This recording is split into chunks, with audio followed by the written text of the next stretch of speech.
a gente já viu, já falou aqui outras vezes, sobre esse esquecimento pós-Covid, em função tanto da doença quanto dessa falta de socialização pela qual nós passamos.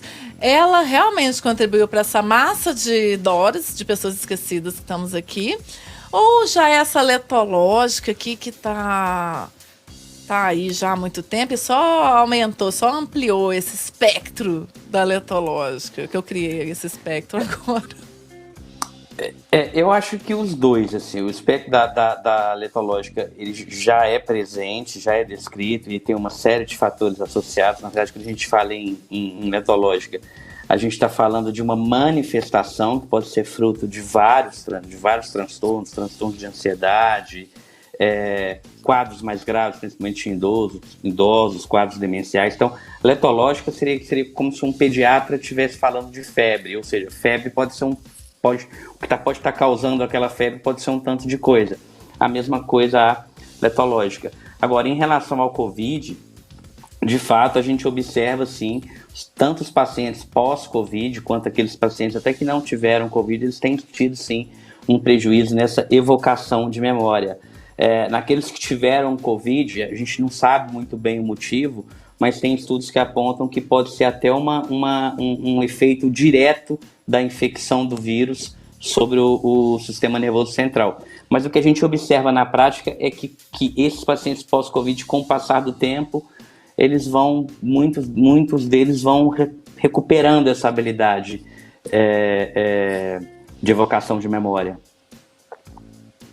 Doutor Bruno, aí eu te pergunto, quando se preocupar, já que todo mundo traz muita gente, né, ou a maioria traz aí essa sequela desse esquecimento mais comum, talvez essa desatenção ao falar, quando de fato se preocupar? Quando que você precisa ter uma atenção e uma busca médica, por exemplo? Aí vale para praticamente tudo, né? Frequência, intensidade e duração e prejuízo e sofrimento. Então, assim, se é algo esporádico, né? Tive um branco, esqueci. Principalmente quando a pessoa está ativada emocionalmente, esses brancos são mais frequentes, às vezes em época de prova, ou durante um flerte, ou num trabalho, numa entrevista de emprego, que acaba sendo trágico, mas muitas vezes quando tem essa ativação emocional, esquece.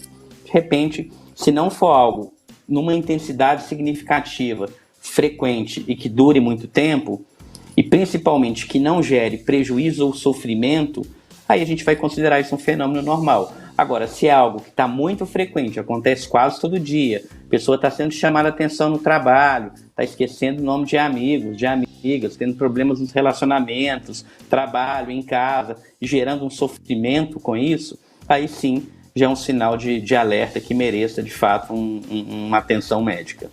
Doutor, falávamos aqui sobre, né, pessoas que não dormem porque têm filhos, enfim. Queria que você comentasse o seguinte: maus hábitos, eles podem agravar esse quadro? Sei lá, alcoolismo, pessoas que vão dormir em horários, cada dia em um horário, uma alimentação pouco saudável, enfim. Tem alguns fatores de risco nesse sentido? Tem, praticamente você já falou todos, assim, os fatores, os hábitos de vida que estão basicamente por trás disso, que as pessoas têm mais dificuldade de aceitar. Então, por exemplo, uma vida marcada por estresse, ansiedade, quadros depressivos que precisam ser tratados, o próprio cansaço. Eu via vocês falando aí que parece que depois que ganhou o neném, que começou a esquecer mais, cansaço crônico. Um dos maiores problemas de memória é falta de sono, privação de sono, associado com cansaço. Medicamentos em excesso, alguns efeitos colaterais de alguns medicamentos podem ser prejuízos de memória, alterações, por exemplo, da tireoide. Claro, a idade muitas vezes está associada também, aí é um fator que a gente não pode mudar, mas aquela regra básica que vale para a saúde física, né? Na verdade, mente e corpo é uma coisa só, a gente separa didaticamente, mas dormir bem, alimentar bem e prática de atividade física, né? E de preferência, se puder ainda, cuidar da saúde mental com meditação, práticas de relaxamento, melhor ainda, num mundo tão acelerado como é o nosso, de fato, isso que eu falei aqui, basicamente já resolve mais de 90% dos casos desse esquecimento patológico, vamos dizer assim, né, que gera sofrimento.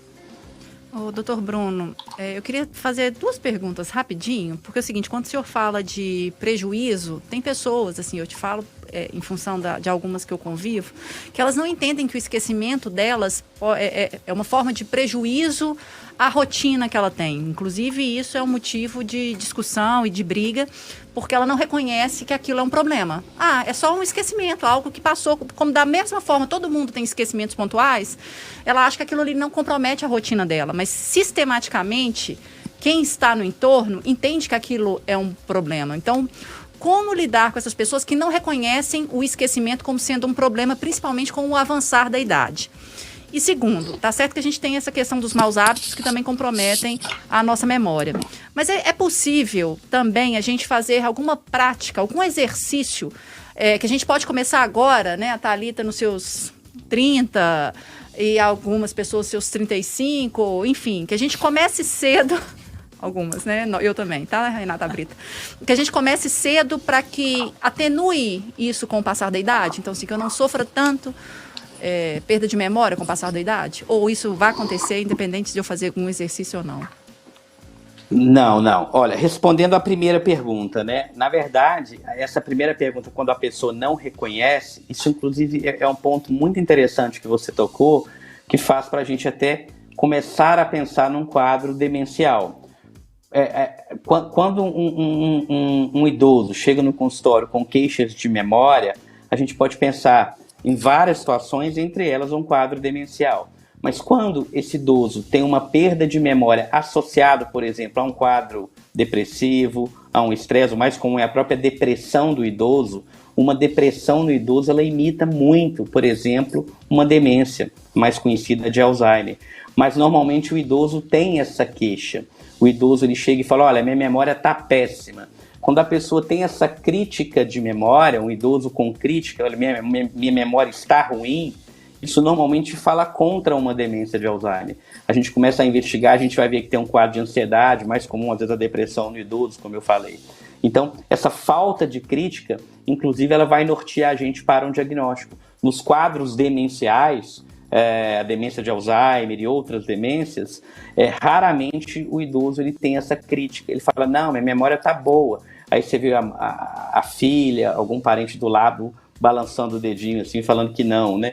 Então, assim, isso faz parte desse diagnóstico até diferencial, norteia o diagnóstico. As demências, normalmente, o idoso ele não tem essa crítica. Em relação a sua outra pergunta, essa questão do que fazer, né? Basicamente, a gente vai pensar em atividade física, alimentação e atividade intelectual. Então, aprender um novo idioma, palavras cruzadas, leituras com frequência, porque o nosso cérebro ele é como um músculo.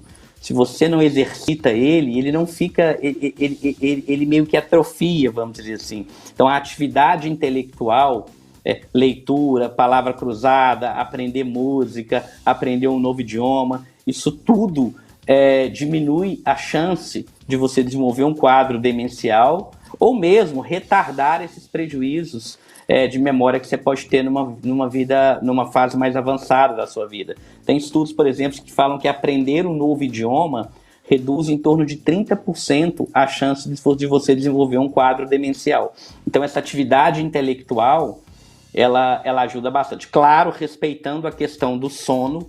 Outra coisa que mata qualquer memória é a ausência de sono inadequado. E aqui não é só quantidade de sono, mas qualidade. Tomar um tanto de remédio para dormir também nessa questão de memória não resolve, além de piorar também.